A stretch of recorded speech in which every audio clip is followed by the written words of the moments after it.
Here's Zesty!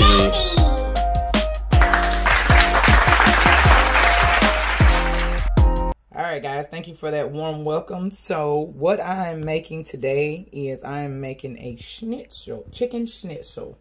And I'm going to make a roasted garlic lemon cream sauce. So for starters, I'm going to roast my garlic in the oven. And what you want to do is you literally want to cut the heads off the very tip. And you don't want to take all the paper off of the outside. You want them to kind of stay together, just like so.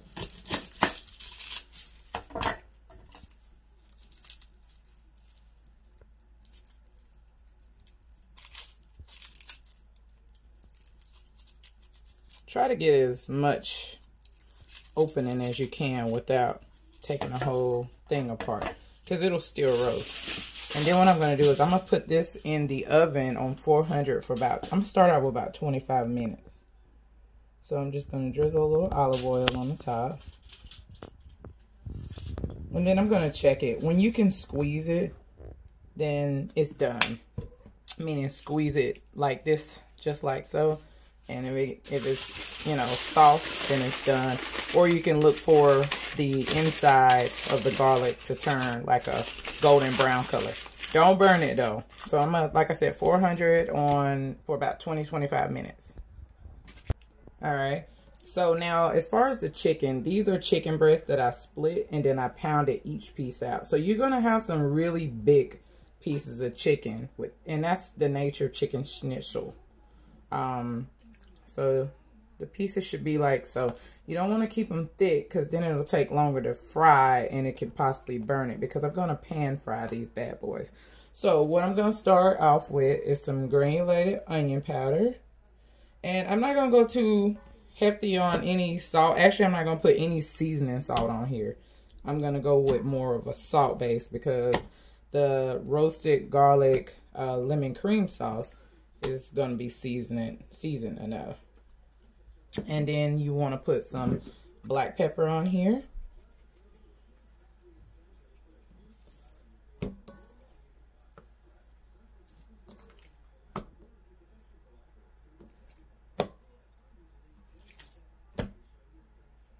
And I'm going to do a panko breadcrumb. I know some people don't like panko as their breadcrumbs for chicken schnitzel, but I'm going to use a breadcrumb. Oh, this is my Johnny's garlic spread. I'm falling in love with this stuff. This is it right here. I'm really falling in love with this. It's nice garlicky. And it goes good with this dish. Now, I've made this 1,000 times, and I never knew it had a name for it. I never knew it was called chicken schnitzel. I just used to say breadcrumb chicken. Oh, now I'm going to add some salt on here.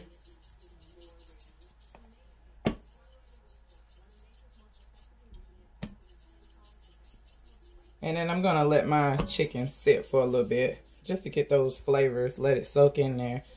And then I'm going to show you how I'm going to bread these bad boys.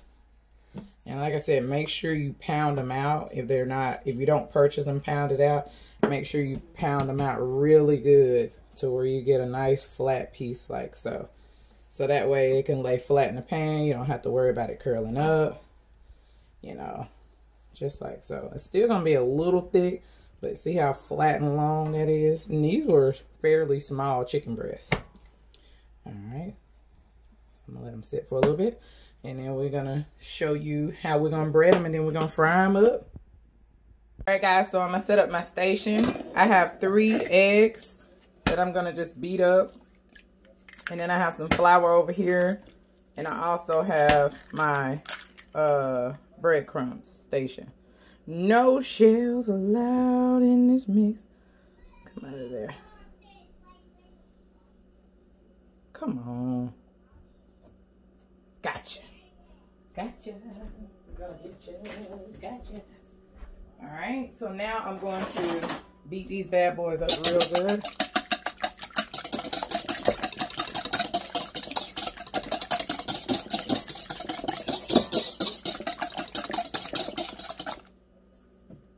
Chicken schnitzel is just so bomb. And I'm going to add a little bit of salt and pepper to my flour.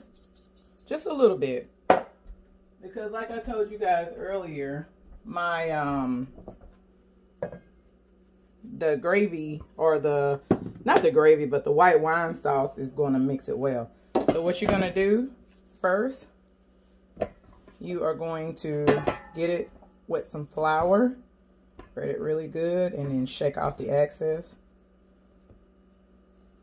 And I'll show you what I'm doing. I'm almost out of room here.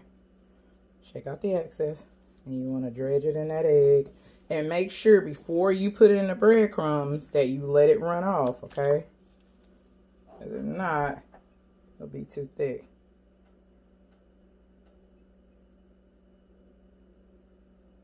And I'm cooking in mine in a cast iron. You can deep fry this as well. And so it's your choice. I'm going to cook mine in a cast iron because I want to keep it as flat as possible. That's why I say beat it up real good. Beat it out, melt it out, use a bottle, whatever you got to do to get this chicken breast flat. And this is how it should look. Boom, bam, boom. So we're going to bread these, and then we're going to go on over to the fryer. All right, so I'm going to test my oil. Here's my cast iron. Let me make sure you get a good view of it.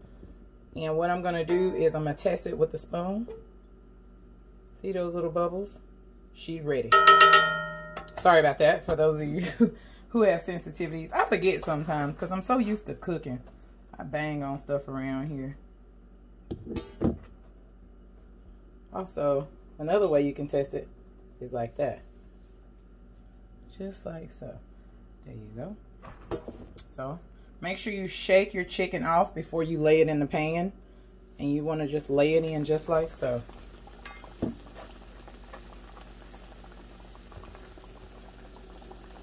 Just like so. And I'm going to probably give these maybe about 4 minutes on each side. You don't want to move it around too much because you don't want to lose your crust. Alright, it's been 4 minutes, guys. So now, when you pick this up, you want to be gentle. That's why you need to wait a good 4 minutes before you flip it. Because it's easy for the breading on the top part to come off. You see that? And then whenever I get this batch out, I'm going to make sure, and don't move it, just let it sit. It'll be alright. What I'm going to do is I'm going to use my little handy dandy friend, and I'm going to scoop these remnants. Because what'll happen is if you don't scoop them, they will burn. So we want to make sure we get that popping after we get this batch out. And I'm going to let it sit for 4 minutes. Don't mess with it. Alright, so they are done. Ooh, that's a little occasion. It'll be just perfect. Just the way I like it.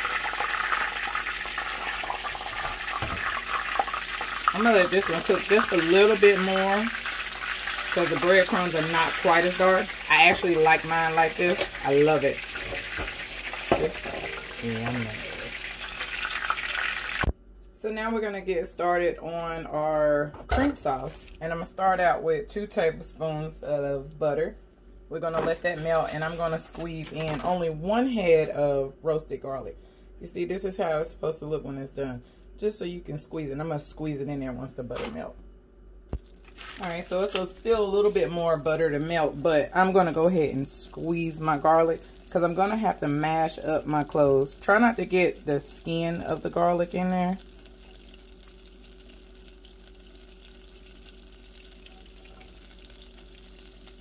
And definitely do not burn your garlic. It won't be pretty. So what I'm going to do is I'm going to mash my garlic up as much as possible. And basically, since the garlic is done, you're just heating it up in the sauce. But you want to try to mash as much as you can down.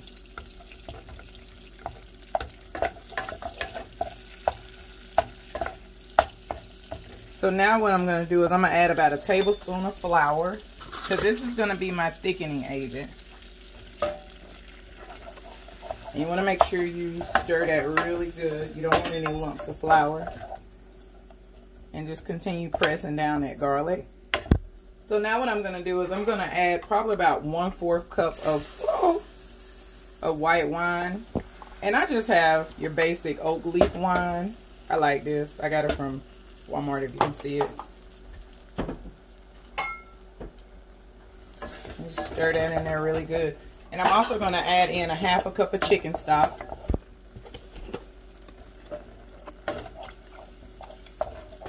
Maybe a little bit over 1/2 cup. And this is where I'm going to take my whisk. And I'm just going to whisk it until it gets thick. It's already kind of thick because of the flour. And if you don't have flour, you can use a cornstarch slurry. Probably going to put a little bit more chicken stock. I'm also going to hit it with some salt and pepper.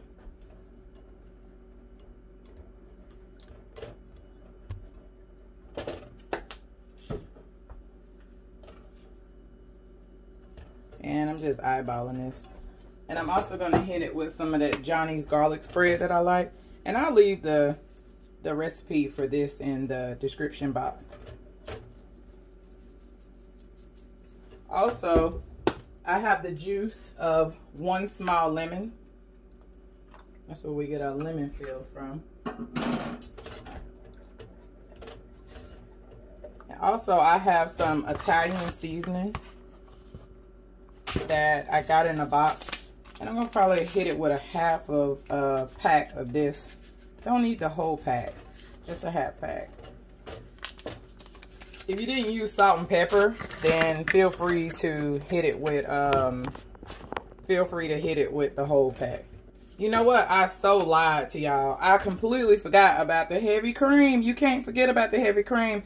I'm adding in 1/2 cup of heavy cream. I don't know how I forgot that. I was like, you know what? This doesn't look light enough. I thought maybe it was because I put the pepper in. But I always wait till last to put in the heavy cream. So that's where we're at with that. So I did put in 1/2 cup of heavy cream, guys. Alright, guys. So we are going to plate our chicken schnitzel up. I may be saying the chicken schnitzel. Chicken schnitzel. You know what I'm trying to say. Yeah. So we're going to plate those up just like that. That looks so unbelievably delicious. I'm just going to put the 3 on the plate. It just makes more sense. Ooh, yeah. I'm also going to put some lemon on here. And now I'm going to just spoon some of that cream sauce on here. Oh, my goodness.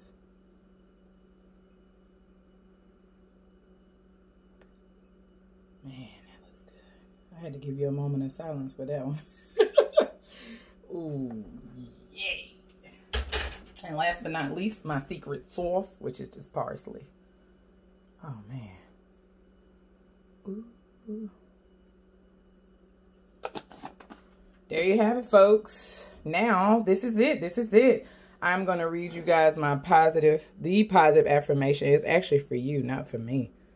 It's for all of us, right? Because we're a family and we're getting through this together. And I love each and every one of you guys. I really do. If you like what you've seen today, please hit the like, subscribe, and the notification bell. So that way you can be notified each and every time I upload content.